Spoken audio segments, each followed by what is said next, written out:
النهاردة هنغوص في قصة إنسانية استثنائية بكل المقاييس. فعلا. جاية لنا من مصادر اللي معانا. القصة عن طفل اسمه سعد اتولد بحالة نادرة جدا حالة صعبة قوي. أثرت على قدرته على الكلام بشكل كبير. اكتشفوا مشكلتين عند سعد. الأولى كانت جرثومة في المعدة، ودي حاجة. والتانية، ودي الأهم والأصعب، إن عنده حبل صوتي واحد بس هو اللي شغال، يا خبر. والتاني كأنه مش موجود أصلاً.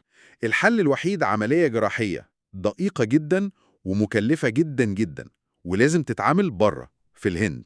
الهند؟ طب اشمعنى الهند؟ هو رشح لهم اسم دكتور معين متخصص في النوع ده من الجراحات الدقيقة، اسمه تاكي خان أغلو. تاكي خان أغلو. والمفروض العملية تتعمل في مستشفى هناك. وهنا بقى بندخل في حتة التفاصيل اللي تبدأ تبقى سريالية شوية في القصة دي. اللي هي؟ اسم المستشفى زي ما مكتوب في المصدر هو أم الهنود الإعدادية المشتركة بنات. إيه؟ الهنود الإعدادية المشتركة بنات؟ ده اسم مستشفى؟ ده اللي مكتوب.